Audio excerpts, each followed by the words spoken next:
तो गाइस कैसे हैं आप सब लोग। रीइंकार्नेटेड के एपिसोड 439 के साथ हाजिर हो। तो लास्ट एपिसोड के एंड पे हमने देखा था कि हमारा जुंची जो होता है वो सुएर से मिलने के लिए उनके फैंक्शन विलेज में आता है। तो वहां पर आने के बाद से पता चलता है कि वो अपनी कॉटेज के अंदर बैठी हुई है और पिछले कई दिनों से वो अपने घर से निकली ही नहीं और अपने रूम के अंदर ही बांधा रोती रहती है। तो हमारा जुंची जो होता है फाइनली उसके रूम के अंदर चला जाता है। जब उसके रूम में जाता है और उसे कहता है कि फेरी तुम कहाँ पर हो, तो वो उसे देखते ही फिर से रोना शुरू कर देती है और कहती है ब्रदर जुंची प्लीज मुझे माफ कर दो। तो वो उसे कहता है कि तुम यहाँ पर मुझसे किस बात की माफी मांग रही हो, मुझे लगता है कि माफी तो मुझे तुमसे मांगनी चाहिए क्योंकि मैं तुम पर बहुत ज्यादा गुस्सा हो गया था। फिर इस बात से और भी ज्यादा रोना शुरू कर देती है और कहती है कि जी आप क्या कह रहे हो, मेरी वजह से आपकी बेटी वुजिन के साथ बहुत ही बुरा हुआ, मेरी वजह से वो बेचारी अब दोबारा कभी कल्टीवेट नहीं कर सकती और बिस्तर के ऊपर पड़ी है। तुम्हारा जुंची उसे कहता है कि तुम्हें और परेशान होने की जरूरत नहीं है, मुझे उसके इसको ठीक करने का एक रास्ता मिल गया है, इसलिए प्लीज यहाँ पर मुझे माफ कर दो कि मैंने तुम्हारे ऊपर इतना ज्यादा गुस्सा किया। तो वो भी इस बात से काफी ज्यादा हैरान होती है और कहती है क्या वाकई में आप यहाँ पर उसको ठीक कर सकते हैं, क्या उसकी परफॉर्म पावर उसे वापस मिल जाएगी। तुम्हारा जुंची उसे कहता है कि हाँ मेरे पास एक बहुत ही अच्छा तरीका है, मेरे पास एक रास्ता है जिससे मैं उसकी एनर्जी को उसे वापस दिला सकता हूँ और बिल्कुल पहले जैसी हो जाएगी, इसलिए तुम यहाँ पर अगर चाहो तो तुम मेरे साथ वापस आ सकते हो, तुम मेरे साथ मेरे घर वापस चलो। जुंची उसे अपने साथ वापस जाने के लिए मना लेता है। तो उसे कहती है क्या वाकई में मैं तुम्हारे साथ रह सकती हूँ, क्या मैं हमेशा तुम्हारे साथ रह सकती हूँ, क्योंकि मैं हमेशा के लिए तुम्हारे साथ ही रहना चाहती हूँ। तुम्हारा जुंची कहता है हाँ क्यों नहीं, जब तक तुम मेरे साथ रहना चाहती हो तब तक तुम मेरे साथ रह सकती हो। चलो फिर ठीक है, हम लोग यहाँ से चलते हैं और वो लोग वहां से बाहर निकलते हैं। तो बाहर निकलने के बाद जब वो बाहर आते हैं तो वहां पर उन्हें बाहर आने के बाद पता चलता है कि उनकी जो पूरी फैंक्शन विलेज था उसके इर्द गिर्द जो एक वॉल थी, यानी कि एक प्रोटेक्शन बैरियर था जो कि फिनिक्स गार्ड ने उनके पूरे के पूरे एरिया के इर्द गिर्द यहाँ पर बनाया हुआ था ताकि इनको यहाँ पर प्रोटेक्शन मिलती रहे, लेकिन वो अचानक से खत्म हो जाता है। तो मास्टर ऑफ फैंक्शन जो होते हैं वो बाहर खड़े होते हैं और वो लोग सभी लोग सोच रहे होते हैं कि अचानक से क्या हो गया, हमारे फिनिक्स गार्ड ने यहाँ पर उस बैरियर को क्यों हटा दिया है। तो जुएर कहती है कि मुझे लगता है कि मास्टर ऑफ फैंक्शन इस बात से बहुत ज्यादा गुस्सा है क्योंकि जुंची जो है उसकी पावर उसे वापस मिल गई है, लेकिन ये उनसे बहुत ज्यादा नाराज है इसी वजह से। तो हमारा जुंची कहता है कि मुझे लगता है कि मेरी वजह से यहाँ पर गुस्सा है क्योंकि मैंने उसके ऊपर बहुत ज्यादा गुस्सा किया था, उसने यहाँ पर मेरी इजाजत के बिना मेरी बेटी की पावर्स मेरी बॉडी के अंदर डाल दी थी। उसी के साथ एक और लड़का बाहर से भागता हुआ वहां पर आता और कहता है कि विलेज चीफ एक बहुत ही बुरी खबर है, आपको पता है कि हमारे गिर्द हमारे गांव के पास जो बैरियर था वो खत्म हो चुका है और हमारे गांव के अंदर बहुत सारे बीस्ट घुस आए हैं, बीस्ट जो कि बिजर्क हो चुके हैं और वो पागलों की तरह यहाँ पर वहां पर अटैक कर रहे हैं। उनका विलेज चीफ जो होता है वो उनसे कहता है क्या बीस्ट ने अटैक कर दिया, वो भी इस वक्त हमें यहाँ पर उनसे फाइट करनी होगी, हमें वापस जाकर उनसे फाइट करनी पड़ेगी। जबकि उसका साथी उसे कहता है कि हमारे बहुत सारे लोग पहले बहुत ही बुरी तरह जख्मी हो चुके हैं क्योंकि वहां पर एक तो नहीं बल्कि बहुत सारे बीस्ट है, सारे के सारे मिस्टीरियस बीस्ट जो है वो पागल हो चुके हैं, पागलों की तरह अटैक कर रहे हैं। विलेज चीफ उसे कहता है कि तो मैं यहाँ पर तुम्हें ऑर्डर देता हूँ जितने भी यंग और जितने भी हेल्दी लोग हैं उन सभी लोगों को कहो कि फाइट के लिए रेडी हो जाए, हम उन सभी मिस्टीरियस बीस्ट को यहाँ पर अपने गांव से बाहर निकालेंगे। अब हमारे ऊपर यहाँ पर फिनिक्स गार्ड का बैरियर नहीं है जो हमें प्रोटेक्शन दे सके, इसी वजह से हमें खुद यहाँ पर फाइट करनी होगी। तुम्हारा जुंची उनसे कहता है कि सर रुको, मुझे लगता है कि तुम्हारा फिनिक्स गार्ड जो है वो मेरी वजह से तुमसे नाराज हुआ है, तो मुझे लगता है कि मुझे यहाँ पर तुम सभी लोगों के लिए कुछ ना कुछ करना चाहिए, मैं यहाँ पर तुम्हारी मदद करूंगा। तो विलेज चीफ उसे कहता है कि इस बात का क्या मतलब है, क्या तुम यहाँ पर फिर से रिस्क लेना चाहते हो जबकि तुम्हें पता है कि तुम्हारे पास कोई भी परफॉर्म पावर नहीं है। तुम्हारा जुंची उसे कहता है कि मैं यहाँ पर तुम्हारे किसी भी गांव वाले को नुकसान पहुंचने नहीं दूंगा, सभी को वापस बुला लो, सभी की प्रोटेक्शन का जिम्मा मेरा है। जबकि विलेज चीफ उसे कहता है कि जीनियर प्लीज इसे यहाँ से लेकर चली जाओ, तुम यहाँ पर से इसे लेकर जाओ क्योंकि इसकी जान बचाना बहुत ज्यादा जरूरी है। जबकि हमारा जुंची इसी के साथ अपनी पावर्स को रिलीज करता है और कहता है कि लगता है कि शायद तुम्हें इस बारे में पता नहीं है कि मेरी पावर्स वापस आ गई हैं। और इसी के साथ हमारा जुंची उसे कहता है कि मैं क्या हो रहा है, और इसी के साथ हमारा जुंची जो होता है वो जल्दी से ऊपर जाता है और जाकर अपनी एनर्जी को रिलीज करता है। उसकी बॉडी के अंदर से बहुत ही तेज व्हाइट कलर की रोशनी निकलती है। उस व्हाइट कलर की रोशनी की वजह से वहां पर जितने बीस्ट जो होते हैं बेजर्क हो चुके होते हैं वो सारे के सारे बीस्ट फिर से नॉर्मल हो जाते हैं। ये देखने के बाद वो सभी लोग बहुत सा हैरान होते हैं और कहते हैं कि ये क्या जुंची की परफॉर्म पावर तो वापस आ गई, लेकिन ये किस किस्म की पावर, आज तक हमने यहाँ पर इस कॉन्टिनेंट के ऊपर इस तरह की पावर किसी के पास भी नहीं देखी। तो जुंची वापस आ जाता है। तो चीफ उसे कहता है कि ये कौन सी पावर थी जुंची, आज तुम हो कौन। तुम्हारा जुंची उसे कहता है कि मैं वही हूँ लेकिन मेरी परफॉर्म पावर चली गई थी। तुम्हारा जुंची उन लोगों को बताता है कि मुझे लगता है किसी मिस्टीरियस डार्क एनर्जी की वजह से ये सारे के सारे बीस्ट जो थे जो कि नॉर्मल यहीं के रहने वाले बीस्ट थे ये बेजर्क हो गए थे, लेकिन मैंने अपनी व्हाइट एनर्जी के साथ इन सभी लोगों को यहाँ पर प्योर कर दिया जिसकी वजह से अब ये दोबारा इस तरह से मिस्टीरियसली बिहेव नहीं करेंगे, ना ही बेजर्क होने वाले हैं। तो जुएर से कहती है कि अगर फ्यूचर में यहाँ पर कोई और बीस्ट आ जाता है जो किसी तरह से बेजर्क होकर हमारे गांव पर अटैक करता है तो फिर हम लोग यहाँ पर क्या करेंगे। जुंची उसे कहता है कि जितने बीस्ट यहाँ पर मेरी एनर्जी के साथ इफेक्टेड हुए हैं, जिनकी बॉडी के अंदर मेरी एनर्जी चली गई है, वो लोग दोबारा यहाँ पर इस तरह से इफेक्टेड नहीं होने वाले और दोबारा बेजर्क नहीं होंगे। लेकिन साथ ही वो उसे कहती है लेकिन मैं यहाँ पर अपने गांव को लेकर काफी ज्यादा चिंतित हूँ, जब मैं यहाँ पर से चली जाऊंगी और उसके पीछे यहाँ पर कुछ हो गया और फिनिक्स गार्ड भी तो यहाँ पर नहीं है जो कि मैं प्रोटेक्शन दे सके, तो फिर इन सभी गांव वालों का क्या होगा। तुम्हारा जुंची उसकी बात सुनने के बाद कहता है अच्छा ठीक है, मुझे यहाँ पर एक और बात याद आई। और इसी के साथ ही वो अपनी एनर्जी को रिलीज करता है और कहता है कि मैं यहाँ पर तुम्हारे लिए एक बैरियर क्रिएट करता हूँ। तुम्हारा जुंची जो होता है वहां पर ऊपर चला जाता है, ऊपर हवा में जाने के बाद वो एक बैरियर क्रिएट कर देता है जिससे उनके पूरे का पूरा गांव जो होता है उस बैरियर के अंडर आ जाता है और बैरियर जो होता है वो उनके प्रोटेक्शन के लिए होता है। ये देखने के बाद सभी गांव वाले कहते हैं कि ये लड़का यहाँ पर क्या कर रहा है, क्या जुंची यहाँ पर एक बैरियर क्रिएट कर रहा है। तो वो चीफ से पूछते हैं, चीफ क्या ये हमारा नया गार्ड है, क्या ये अब से हमारा नया गार्ड बनने वाला है, कि हम लोग आज के बाद इसकी पूजा करेंगे। तो उसके चीफ उसे कहता है कि नहीं, ये गार्ड तो बिल्कुल भी नहीं है, लेकिन इसकी पावर्स गार्ड के जैसी ही है, लेकिन हम लोग इसकी पूजा तो नहीं कर सकते। तुम्हारा जुंची नीचे उतरता है, नीचे आने के बाद उसे कहता है कि मैंने एक बैरियर क्रिएट कर दिया, हर 200 साल के बाद मैं यहाँ पर आकर इस बैरियर को दोबारा से रिफ्रेश कर दूंगा ताकि ये बना रहे और तुम्हें यहाँ पर कोई भी नुकसान नहीं पहुंचा पाएगा। इसका मतलब यह है कि अगले 200 साल तक तुम और तुम्हारे जितनी भी आने वाली जनरेशन है वो सारी की सारी इस बैरियर की वजह से सेफ रहेंगी, क्योंकि ये बैरियर अपने आप यहाँ पर टिका रहेगा। तो इसी के साथ ही उसे कहते हैं तुम्हारा बहुत बहुत शुक्रिया, अब तुम यहाँ पर से जुएर को लेकर जा सकते हो। तो जुएर उसे कहते हैं कि हम लोग कहाँ पर जाने वाले हैं। तुम्हारा जुंची उसे कहता है कि हम लोग यहाँ पर से अपने घर वापस जाएंगे, लेकिन उससे पहले मुझे एक और जगह पर जाना है, मुझे कैंगशुई आइलैंड के ऊपर जाना है जहाँ पर एक मिस्टीरियस केव है, मुझे उसको विजिट करना है। तो वो उसे कहते हैं लेकिन हम लोग वहाँ पर क्यों जा रहे हैं। तो वो कहता है वहीं पर जाकर पता चलेगा। और माया जुंची उसे पकड़ता है, वहाँ पर से लेकर सीधा उस क्लिफ के ऊपर चला जाता है। उस क्लिफ के ऊपर पहुंचने के बाद माया जुंची वहाँ पर नीचे देखता है तो वहाँ पर से वाकई में बहुत ही पावरफुल डार्क एनर्जी निकल रही होती है। तो वो उसे कहती है कि ये कौन सी जगह और जहाँ पर इस क्लिफ के अंदर से इतनी खतरनाक एनर्जी क्यों निकल रही है। तो माया जुंची कहता है कि एक बार मैं इस जगह के अंदर गिर गया था और उसके बाद मुझे यहाँ पर से काफी फॉर्चून मिली थी और मुझे यहाँ पर काफी डार्क एनर्जी भी पता चली थी। मुझे लगता है कि मुझे नीचे जाकर ही पता करना होगा, क्योंकि जितने बज़र्ग बीस्ट हैं उन सभी की डार्क एनर्जी इस डार्क एनर्जी के साथ बहुत ज्यादा रिलेटेड है। तो जुएर उसे कहते हैं कि मैं भी तुम्हारे साथ वहां पर नीचे चल सकती हूँ, लगता है ये बहुत ज्यादा खतरनाक है। तो जुंची कहता है नहीं तुम मेरे साथ नहीं चल सकती, मैं खतरे वाली जगह पर तुम्हें अपने साथ लेकर नहीं जाऊंगा, तुम्हें यहीं पर रुकना होगा। और माया जुंची खुद वहां पर उस क्लिफ से नीचे छलांग लगा देता है। तो वहां पर नीचे उतरने के बाद जैसे वो लैंडिंग करता है तो बीस्ट जो होते हैं वो सभी लोग उसकी तरफ देखते हैं और सभी वहां पर बज़र्ग बीस्ट होते हैं, सभी डार्क एनर्जी के साथ इफेक्टेड होते हैं।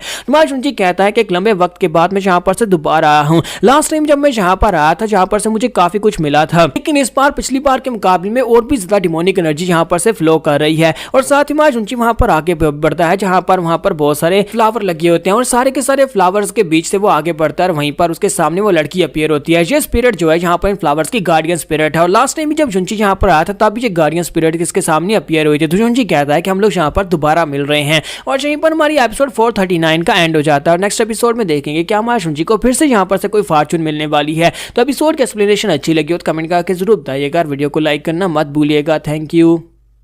तो गाइस कैसे हैं आप सब लोग, रीइंकार्नेटेड के एपिसोड 440 के साथ हाजिर हो। तो लास्ट एपिसोड के एंड पे हमने देखा था कि हमारा जुंची जो था उस क्लिफ से नीचे छलांग लगाता है जहां पर पहले भी वो एक बार जा चुका है। वहां पर नीचे जाने के बाद उसे फिर से वही लड़की दिखाई देती है जो कि उन डबरा फ्लावर्स के बीच में होती है और वो वहां पर उसके सामने अपीयर होती है। तो उसे कहता है कि हम लोग दोबारा यहाँ पर एक दूसरे से मिल रहे हैं, लेकिन वो लड़की पहले भी उससे कोई बात नहीं करती थी और आज भी यहाँ पर उससे कोई बात नहीं करती। तुम्हारा जुंची उसे कहता है कि मुझे लगता है कि यहाँ पर 6 साल हो चुके हैं, 6 साल के बाद मैं यहाँ पर तुमसे मिलने के लिए आया हूँ। मैंने लास्ट टाइम भी तुमसे कहा था कि तुमसे मिलने के लिए आता रहूंगा, लेकिन नहीं पाया, लगता है कि तुम मुझसे गुस्सा हो। फिर साथ ही उसे कहता है क्योंकि मैं यहाँ पर बहुत ही जरूरी काम करने के लिए बहुत ज्यादा बिजी हो गया था, इसी वजह से मैं तुमसे मिलने के लिए नहीं आ पाया। 6 साल पहले तुमने यहाँ पर मुझे डार्क सीड की पावर दी थी जिसकी मदद से मैंने यांटियान वेंटियान को हरा पाया था और अब यहाँ पर फिर से मुझे तुम्हारी जरूरत पड़ी है। उस वक्त तुमने यहाँ पर मेरी जान बचाई थी जिसके साथ मैंने पूरी दुनिया को बचा लिया था, लेकिन असल में तो यहाँ पर असली बेनिफैक्टर तुम। और साथ ही उसे कहता है कि तुमने मुझे अपने पास एक उडम्बरा फ्लावर भी दिया था जिसकी मदद से मैंने अपनी मास्टर की मदद की थी। मां जुंची से कहता है कि लास्ट टाइम भी मैं यहाँ पर आया था उस वक्त भी तुम यहीं पर थी और आज जब मैं यहाँ पर वापस आया तुम अभी भी यहीं पर हो। तो तुम्हारी इस हालत को देखने के बाद मुझे ऐसा लगता है कि तुम इस एरिया को छोड़कर नहीं जा सकते और स्पेशली तुम सिर्फ और सिर्फ इन फ्लावर्स वाले एरिया के अंदर ही रह सकती हो, तुम इससे भी ज्यादा बाहर नहीं निकल सकती, यानी कि तुम डार्क शैडोज वाले एरिया में नहीं जा सकती।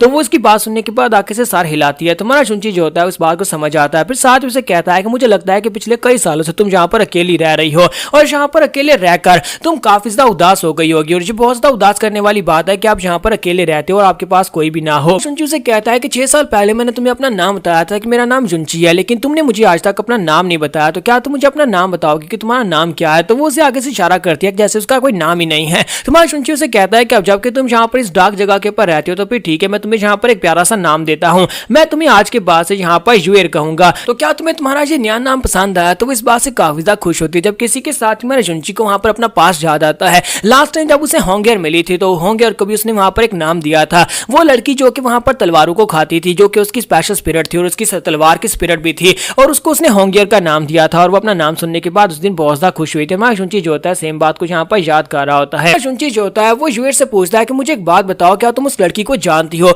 वो लड़की जिसे मैं होंगियर कहता था और लास्ट टाइम वो मेरे साथ ही यहाँ पर आई थी, क्या तुम उसको जानती हो। तो वो उसे कहती है कि नहीं, मैं उस लड़की के बारे में कुछ भी नहीं जानती। हालांकि होंगियर की शक्ल इस लड़की से बहुत ज्यादा मिलती जुलती है, दोनों की शक्ल बिल्कुल सेम टू सेम है। जुंची कहता है कि जब मेरी मास्टर मौली जहाँ पर से चली गई थी, जाने से पहले उसने मुझे कहा था कि मुझे होंगियर का बहुत अच्छे से ध्यान रखना होगा, लेकिन अफसोस कि मैं उसका ध्यान भी नहीं रख पाया। मेरे मरने के बाद मैं रीइंकार्नेट तो हो गया हूँ, लेकिन अफसोस कि वो बेचारी रीइंकार्नेट नहीं हो पाई, वो मेरे साथ यहाँ पर वापस नहीं आ पाई। मेरे आसपास कितने सारे लोग थे जो लोग मेरे पास से चले गए, मैं उन सभी से बहुत ज्यादा प्यार करता था, लेकिन एक एक करते वो सभी लोग मुझसे चले गए। फिर साथ ही उसे कहता है कि मैं तो यहाँ पर तुमसे मिलने के लिए आया था और मैं यहाँ पर तुम्हें अपनी अनहैप्पी स्टोरी सुनाना शुरू कर दी। मैं यहाँ पर तुमसे इस बारे में बात करने वाला था कि तुम यहाँ पर होंगियर से कितनी ज्यादा सिमिलर दिखती हो, तुम बिल्कुल उसके जैसी दिखती हो। और इसी के साथ उसकी बात सुनने के बाद ज्वेट जो होती है वो आगे बढ़ती है। वहां पर पहले उसे कुछ कहने लगती है, लेकिन क्योंकि वो बात नहीं कर सकती, इसी के साथ ही वो आगे बढ़ती है, जाकर उसका हाथ पकड़ लेती है। तो होंगियर हमारे जुंची का हाथ पकड़ती है, उसे लेकर ऊपर हवा में उड़ती है और इसी के साथ उसके हाथ के ऊपर एक तलवार का निशान एक्टिवेट हो जाता है और इसी के साथ ही ज्वेट को वहां पर एक झटका लगता है और वो बेहोश हो जाती है। तुम्हारा जुंची उसे कहता है कि ज्वेट क्या तुम ठीक हो?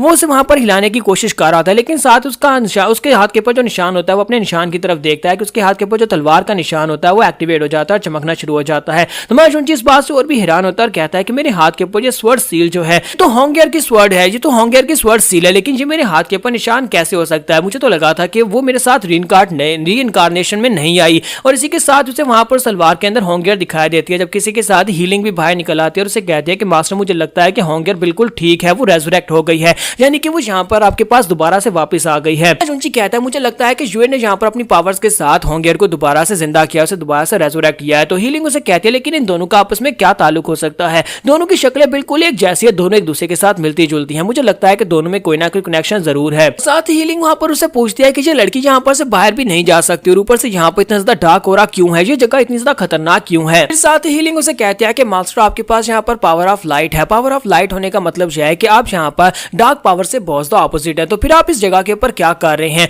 आपको तो यहाँ पर इस जगह के ऊपर नहीं होना चाहिए। तुम्हारा जुंची उसे कहता है कि लगता है कि तुम्हें यहाँ पर मेरे एक सीक्रेट के बारे में नहीं पता, और साथ ही उसे वहां पर डार्कनेस की पावर दिखाता है और उसे कहता है कि मेरे पास डार्कनेस की पावर भी है। तो हीलिंग कहती है कि आप मास्टर आपके पास यहाँ पर डार्कनेस की पावर है और मुझे यहाँ पर इस बारे में क्यों नहीं पता था? तुम्हारा जुंची उसे कहता है क्योंकि मैंने आज से पहले तुम्हें इस बारे में बताया नहीं, ये एक बहुत ही खतरनाक पावर है, अगर किसी को इस बारे में पता चल गया तो पूरी दुनिया मेरे खिलाफ हो जाएगी, इसी वजह से तुम्हें इस बात को सीक्रेट रखना होगा, किसी को भी इस बारे में पता नहीं चलना चाहिए कि मेरे पास यहाँ पर डार्कनेस की पावर है। मैं चाहता हूँ अगर हम लोग यहाँ पर से वापस कभी गॉड्स की राम में ड्रैगन गार्ड राम में पहुंच जाए तो वहां पर जाने के बाद तुम शेंजी को भी इस बारे में कुछ भी नहीं बताओगी। तो वो कहती है हाँ क्यों नहीं मास्टर, अब जबकि मैंने यहाँ पर आपको अपना मास्टर मान लिया है तो मैं आपसे वफादार हूं और मैं यहाँ पर आपके राज किसी को भी नहीं बताने वाली, चाहे वो मेरी पुरानी मास्टर ही क्यों ना हो। शुंची से कहता है कि अब जबकि तुमने यहाँ पर मेरे सामने अपनी वफादारी को साबित किया है तो फिर ठीक है, मैं भी यहाँ पर तुमसे दोबारा एक वादा करता हूँ कि मैं तुम्हारी फैमिली, तुम्हारे पूरे पूरे रॉयल क्लैन को जिन लोगों ने बर्बाद किया था, मैं इस गॉड राम को पूरी तरह से बर्बाद कर दूंगा, मैं तुम्हारा बदला लेने में तुम्हारी पूरी तरह से मदद करूंगा। शुंची से कहता है कि जिससे तुम नफरत करती हो अब आज के बाद उससे मैं भी नफरत करता हूँ। तो हीलिंग उसे कहते हैं कि मास्टर आपका बहुत बहुत शुक्रिया,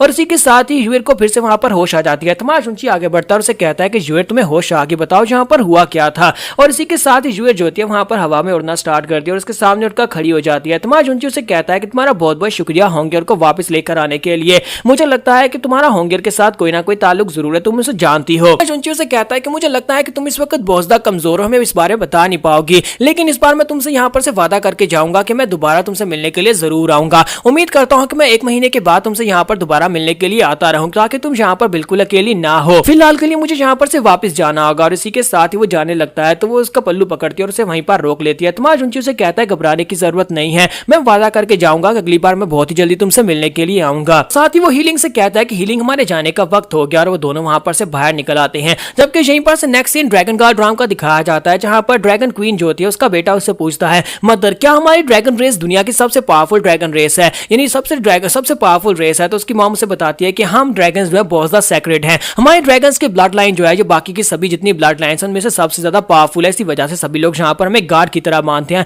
और हमारी फैमिली की बहुत ज्यादा इज्जत करते हैं। उसका बेबी उससे पूछता है कि मदर तो फिर मेरे फादर जो है वो भी बहुत ज्यादा पावरफुल होंगे ना, वो तो एक बहुत ही पावरफुल ड्रैगन गार्ड होंगे। तो उसकी मदर उसे बताती है नहीं, तुम्हारे डैड जो है वो एक आम इंसान है जो कि लोअर दुनिया से यहाँ पर आए थे, लेकिन तुम्हें यहाँ पर इस बारे में सोचने की जरूरत नहीं है, तुम्हारे डैड जो है ड्रैगन रेस से भी ज्यादा बेहतर है, वो इनसे भी ज्यादा महान और बहुत ज्यादा पावरफुल है। बेबी उसे कहता है तो फिर मैं अपने डैड से कब मिल पाऊंगा, मैं देखना चाहता हूँ कि मेरे डैड कितने ज्यादा औसम है। तो उसकी मदर उसे कहती है कि बहुत ही जल्दी, सिर्फ 7 साल बचे हैं, 7 साल के बाद तुम यहाँ पर इस दुनिया में आ जाओगे और उसके बाद से तुम अपने डैड से मिल पाओगे। तो उसका बेबी उसे कहता है कि अब तो मैं यहाँ पर और भी जल्दी से बड़ा होना चाहता हूँ, जब मैं बड़ा हो जाऊंगा तब मैं अपने डैड से मिलूंगा। तो उसकी मॉम उसे कहती है कि हाँ तुम्हारे डैड वाकई में बहुत ज्यादा औसम है, तुम्हारे डैड की वजह से सिर्फ और सिर्फ 7 साल और रह गए और उसके बाद मैं इस सीक्रेट फॉरबिडन एरिया को छोड़कर निकल सकती हूँ, मैं यहाँ पर से आजाद हो जाऊंगी और तुम भी यहाँ पर मेरे साथ यहाँ पर से आजाद हो जाओगे। यहाँ पर हम लोग अपने एपिसोड 440 का एंड करेंगे। एपिसोड की एक्सप्लेनेशन अच्छी लगी हो तो कमेंट करके जरूर बताइएगा और वीडियो को लाइक करना मत भूलिएगा। Thank you. तो गाइस कैसे हैं आप सब लोग, रीइंकार्नेटेड के एपिसोड 441 के साथ हाजिर हूं। तो लास्ट एपिसोड के एंड पे हमने देखा था कि ड्रैगन क्वीन जो होती है वो अपने बेबी को बता रही होती है कि सिर्फ 7 साल और रह गए और उसके बाद हम यहाँ पर से आजाद हो जाएंगे। तो इस एपिसोड की शुरुआत में उसका बेबी पूछता है क्या वाकई में 7 साल के बाद आप मुझे फादर के पास लेकर जाएंगे और मैं फादर को देख पाऊंगा। तो उसकी मदर उसे कहती है कि हाँ मेरे बच्चे, तुम अपने डैड को देख पाओगे और तुम देखोगे तुम्हारे डैड जो है वो कितने महान इंसान है। इसी के साथ उन्हें वहां पर ड्रैगन एम्परर दिखाई देते हैं। तो ड्रैगन एम्परर जो होते हैं वहां पर उसके सामने लैंडिंग करते हैं। तो ड्रैगन क्वीन उसे कहती है कि तुम यहाँ पर इतनी बुरी हालत में क्यों हो, लगता है कि तुम यहाँ पर ईस्टर्न गार्ड टेरिटरी से वापस आए हो, क्या वहां पर कुछ बुरा हुआ है। तो ड्रैगन गार्ड उसे कहते हैं कि हाँ वहां पर काफी कुछ बड़ा हुआ है। क्या तुम्हें पता है कि 3 साल पहले यहाँ पर एक जानशन कॉन्फ्रेंस हुई थी, यानी कि गार्ड बैटलिंग कॉन्फ्रेंस हुई थी, जिसमें हम लोगों ने 1000 नए डिसिपल्स को चूज किया था और उन्हें वहां पर ट्रेनिंग के लिए भेजा था। सभी को इटर्नल स्काई पर्ल के अंदर भेजा गया था जहां पर से वो कल्टीवेट करके वापस आ सके और सभी लोग अपनी कल्टीवेशन कंप्लीट करके अब वापस आ रहे हैं। ड्रैगन क्वीन उसे कहते हैं तो फिर क्या क्या उनमें से कोई यहाँ पर हायर लेवल तक पहुंच पाया या नहीं। ड्रैगन गार्ड उसे कहते हैं कि हाँ क्यों नहीं, रिजल्ट्स तो वाकई में बहुत ज्यादा हैरान करने वाले थे।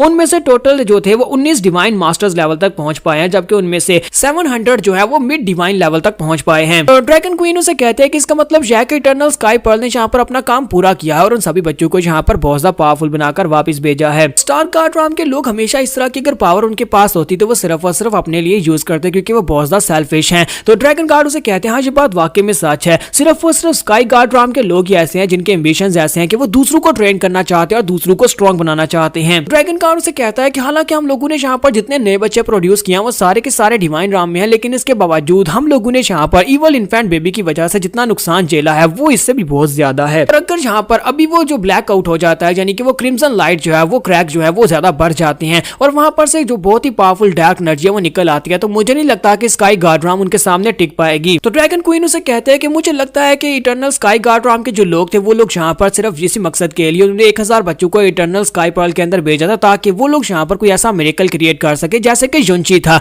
युंची की तरह कोई बहुत ही पावरफुल इंसान वहां पर से निकल आया और उनको यहाँ पर इस कैटास्ट्रोफी से बचा सके। ड्रैगन गार्ड उसे कहता है कि हाँ तुमने बिल्कुल ठीक कहा, लेकिन अब तो युंची भी मर चुका है। तो वो उसे कहते हैं कि मुझे ये बताओ कि जिन लोगों ने वहां पर कल्टीवेट किया है क्या उनमें से कोई ऐसा है जिसकी कल्टीवेशन लेवल युंची से भी ज्यादा हायर हो। तो ड्रैगन गार्ड उसे कहते हैं कि हाँ उन डिसाइपल्स में से एक डिसाइपल ऐसा है जो कि इस वक्त गार्ड राम के 7th लेवल पर है। तो ये बात सुनने के बाद ड्रैगन क्वीन भी काफी ज्यादा हैरान होती है और कहती है क्या 7th लेवल पर ऐसा कैसे हो सकता है। ड्रैगन गार्ड उसे कहता है कि हाँ मैं भी ये बात सुनने के बाद काफी ज्यादा हैरान हुआ था, पिछले 3000 साल से यहाँ पर कोई भी 7th लेवल तक नहीं पहुंच पाया, लेकिन इस बार यहाँ पर एक डिसाइपल ऐसा है जो कि 7th लेवल तक पहुंच पाया है। ड्रैगन गार्ड उसे कहता है कि लास्ट टाइम जब मैं उस गार्ड कॉन्फ्रेंस को देखने के लिए गया था उस कंपटीशन के दौरान मास्टर टियानशान ने मुझसे एक बात की थी। मास्टर ने कहा था कि इस बार जितने भी टैलेंट्स पैदा हुए हैं वो सारे के सारे इस कैलेमिटी को रोकने के लिए पैदा हुए हैं। ये किस्मत का खेल है कि यहाँ पर वो क्रैक्स जो है बढ़ते जा रहे हैं और साथ ही हमारे पास कुछ टैलेंटेड जीनियस आ रहे हैं जो कि उसको रोकने के काबिल हैं। तो ड्रैगन क्वीन उसे कहती है कि हाँ मुझे लगता है कि ये बात तो वाकई में सच है, ये सारे के सारे बच्चे जो हैं ये उसी कैलेमिटी के रिस्पॉन्स में यहाँ पे इतने स्ट्रॉन्ग बनते जा रहे हैं।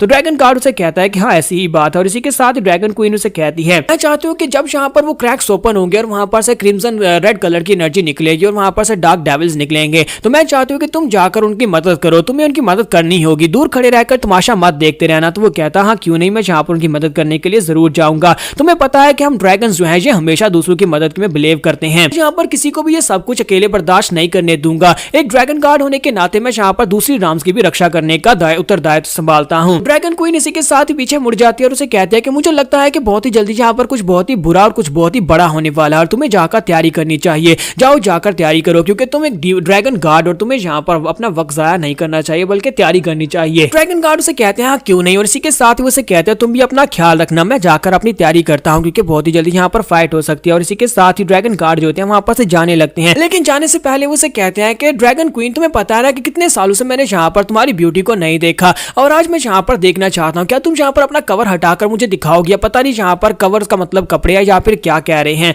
ड्रैगन क्वीन उसे कहते हैं कि तुम्हें अच्छी तरह से पता है कि जब वक्त सही आएगा उस वक्त मैं तुम्हें ये सब कुछ दिखाऊंगी, लेकिन अभी फिलहाल के लिए वक्त ठीक नहीं है। तो ड्रैगन गार्ड इसी के साथ पीछे की तरफ मुड़ जाता और कहता है कि तुम हमेशा ऐसा ही करती है और इसी के साथ ही उसे कहता है ठीक है मैं यहाँ पर से जा रहा हूँ, अपना ध्यान रखना। लेकिन जैसे ही वो जाने लगता है इसी के साथ ही ड्रैगन किंग को वहां पर एक प्रेजेंस महसूस होती है। तो वो गुस्से के साथ चिल्लाकर कहते हैं कि यहाँ पर कौन है, तुम्हारे अलावा यहाँ पर कौन है। तो शैनजी उसे कहते हैं कि तुम यहाँ पर किसकी बात कर रहे हो, मेरे अलावा तो यहाँ पर कोई भी नहीं है। इसी के साथ ही ड्रैगन किंग वहां पर नीचे उतर आते हैं और उसे कहते हैं कि मुझे यहाँ पर किसी दूसरे का ऑरा महसूस हुआ है, किसकी इतनी हिम्मत हुई जो यहाँ पर इस फॉरबिडन एरिया के अंदर आया है जहाँ पर मेरी ड्रैगन क्वीन रहती है। आखिर कौन ऐसा जो यहाँ पर आकर रह सकता है, मैं उसे ढूंढूंगा और उसके बाद उसे तब तक मारूंगा जब तक कि उसकी सारी की सारी रीइंकार्नेशंस भी पूरी नहीं हो जाती। ये बात सुनने के बाद ड्रैगन क्वीन उसे कहती है कि तुम्हें यहाँ पर आसपास देखने की जरूरत नहीं है। अच्छा ठीक है, मैं यहाँ पर तुमसे इस बात को नहीं छुपाऊंगी, असल में जिसे तुम ढूंढ रहे हो वो यहाँ पर है, असल में मेरे पेट में एक बच्चा है। तो ये बात सुनने के बाद ड्रैगन गार्ड बहुत ज्यादा गुस्सा होता है और चिल्लाकर उसे कहता है कि इस बात का क्या मतलब है। ड्रैगन क्वीन उसे कहती है कि तुमने यहाँ पर जिसकी ब्रेथ को महसूस किया वो एक बच्चे की ब्रेथ है, मेरे पेट में एक बच्चा है, मैं मां बनने वाली हूँ, इसी वजह से तुम्हें मेरी बात के ऊपर भरोसा करना होगा, मेरे पेट में वाकई में एक बच्चा है। ड्रैगन किंग बेचारे को तो यहाँ पर बहुत ही बड़ा झटका लगता है क्योंकि वो बेचारा तो यहाँ पर पिछले कई सौ सालों से यहाँ पर इससे प्यार करता है और इससे शादी करने के सपने देख रहा है, लेकिन इसने पहले किसी के साथ रंगरलियां मना ली है जिसकी वजह से अब ड्रैगन गार्ड बेचारा बहुत ज्यादा गुस्सा होने वाला है। तो ड्रैगन क्वीन उसे कहती है मैं तुम्हें कितनी बार यहाँ पर तुमसे कहा है कि हम दोनों के दरमियान में जो रिलेशनशिप है वैसा कभी नहीं हो सकता जैसा तुम चाहते हो। मुझे अच्छी तरह से पता है कि जब पहली बार मैंने तुम्हारी जान बचाई थी उस दिन के बाद से तुम मुझसे शादी करना चाहते हो, लेकिन हम दोनों के दरमियान में ये बिल्कुल भी नहीं हो सकता। ड्रैगन किंग उसे कहता है कि लेकिन मुझे एक बात बताओ कि ये बच्चा किसका है, मैं ये जानना चाहता हूँ कि आए अगर मैं नहीं तो फिर कौन था। डेमन क्वीन उसे कहती है कि मुझे लगता है कि तुम्हें सवाल का जवाब पहले से पता है कि तुम उसकी प्रेजेंस को महसूस कर रहे हो। तो वो कहता है कि मैं यहाँ पर जुंची की प्रेजेंस को महसूस कर रहा हूँ। अब ये मत कहना कि तुमने एक जूनियर डिसाइपल के साथ यहाँ पर वो सब कुछ किया और उसके तुम्हारे पेट में उसका बच्चा है। तो वो कहती है हाँ मेरे पेट में जुंची का बच्चा है। और ये बात करने के बाद ड्रैगन गार्ड जो होता है वो चिल्लाकर उसे कहते हैं कि तुम ऐसा कैसे कर सकती हो, तुम जुंची के साथ ये कैसे कर सकती हो। तो ड्रैगन क्वीन उसे कहती है कि मेरी बात ध्यान से सुनो, मैंने तुमसे पहले भी कहा था कि मैं जो कुछ भी करती हूँ सब में तुम्हारा कोई अमल दखल नहीं है, मैं जो भी करना चाहती हूँ अपनी मर्जी से करती हूँ और मैं यहाँ पर पिछले 3 लाख साल से सिर्फ और सिर्फ इस फॉरबिडन जगह में तुम्हारी वजह से फंसी हुई हूँ। 3 लाख साल में तुमने यहाँ पर बहुत कुछ अचीव किया, तुम एक ड्रैगन गार्ड बन चुके हो, लेकिन तुम्हारा दिमाग तो देखो इस वक्त किस तरह से काम कर रहा है। तुम यहाँ पर मेरे बारे में इस तरह कैसे सोच सकते हो। चाहे यहाँ पर 3 लाख साल चाहे यहाँ पर 50 लाख साल ही क्यों ना गुजर जाए, लेकिन मैं यहाँ पर तुमसे पहले भी कह चुकी हूँ कि तुम मेरे बारे में गलत सोचते हो, मैं कभी भी तुम्हारी नहीं हो सकती और ना ही कभी तुमसे शादी करूंगी। फिर तुम यहाँ पर मेरे बारे में इस तरह की सोच रखकर क्यों बैठे हो कि मैं किसी दूसरे के साथ ये सब कुछ नहीं कर सकती। डीमन किंग उसे कहता है कि मैं यहाँ पर इस बात को समझता हूँ, मैं समझता हूँ पिछले 3 लाख साल से कभी मैंने तुम्हारे साथ कोई जबरदस्ती करने की कोशिश नहीं की क्योंकि मुझे पता है कि मैं तुम्हें डिजर्व नहीं करता और ना ही यहाँ पर इस दुनिया का कोई और मर्द तुम्हें डिजर्व करता है। लेकिन चुंची वो तो सिर्फ और सिर्फ एक जूनियर डिसाइपल है, मेरे मुकाबले में वो बहुत ज्यादा छोटा है, हालांकि वो तुम्हारे मुकाबले में बहुत ज्यादा छोटा है, फिर तुमने उसे क्यों चूज किया। ड्रैगन क्वीन उसे कहते हैं कि मैं पहले भी यहाँ पर तुम्हें ये बात बता चुकी हूँ कि जो भी मैं चाहती हूँ उस हिसाब से तुम्हारा कोई ताल्लुक नहीं है, मैं किसके साथ क्या करती हूँ इससे तुम्हारा कोई ताल्लुक नहीं है। इस बात से ड्रैगन किंग काफी ज्यादा गुस्सा होता है और उसे कहते हैं कि दुनिया की नजर में तुम ड्रैगन क्वीन हो, मैंने यहाँ पर दुनिया को बता रखा है कि ड्रैगन क्वीन फॉरबिडन जोन में है और तुम यहाँ पर किसी दूसरे के साथ अपना मुंह काला करवा लो तो क्या तुम्हें लगता है कि अगर दुनिया को इस बारे में पता चला तो मेरी कितनी ज्यादा इंसल्ट होने वाली है। और इस बात से वो काफी ज्यादा गुस्सा होते हैं और गुस्से की वजह से उनको समझ नहीं आ रही होती कि वो वहां पर क्या कर रहे हैं, उनकी पावर्स रिलीज होती हैं। ड्रैगन क्वीन भी वहां पर आगे से गुस्सा हो जाती है और पीछे की तरफ मुड़ जाती है और उसे कहती है कि मुझे तुमसे और कुछ भी बहस नहीं करनी, जहां से चले जाओ और दोबारा कभी यहाँ पर अपनी शक्ल मत दिखाना, तुम्हें यहाँ पर आने की जरूरत नहीं है। जैसे ड्रैगन क्वीन उसे ये बात करती है तो इसी बात से ड्रैगन किंग जो होते हैं बहुत ज्यादा गुस्सा हो जाते हैं। जब वो गुस्सा हो जाते हैं तो वो आगे बढ़ते हैं और उसके पेट के ऊपर एक जबरदस्त पंच दे मारते हैं क्योंकि वो ड्रैगन गार्ड है, इसी वजह से उनका पंच काफी ज्यादा पावरफुल होता है। तो इसी के साथ ही शैनजी वहीं पर ग्राउंड के ऊपर गिर जाती है, उस बेचारी के मुंह से ब्लड बह रहा होता है और उसके गिरने के बाद ड्रैगन किंग को समझ आती है कि उन्होंने यहाँ पर कोई गलती कर दी। वो कहते हैं ये मैंने क्या कर दिया, ये मैंने नहीं किया, मैंने कुछ नहीं किया। फिर साथ ही वो भागते हुए आगे बढ़ते हैं और उसे कहते हैं क्या तुम ठीक हो। लेकिन शैनजी जो होती है वो अपने पेट के ऊपर हाथ रखती है और अपने बेबी को बुला रही होती है और उसे कहती है बेटा क्या तुम ठीक हो, बेटा यहाँ पर अपनी मामा की बात का जवाब दो ना, तुम बोल क्यों नहीं रहे। वो वहां पर बार बार उसे वहां पर बुला रही होती है लेकिन उसका बेबी जो होता है आगे से जवाब नहीं दे रहा होता। तो यहाँ पर इसकी तो एंडिंग काफी ज्यादा सैड हुई, क्या जुंशी का बेबी यहाँ पर मर जाएगा, ये हम लोग नेक्स्ट एपिसोड में ही देख पाएंगे। इसके साथ वाकई में काफी ज्यादा बुरा हुआ है। तो एपिसोड की एक्सप्लेनेशन अच्छी लगी हो तो कमेंट करके जरूर बताइएगा, वीडियो को लाइक करना मत भूलिएगा। Thank you.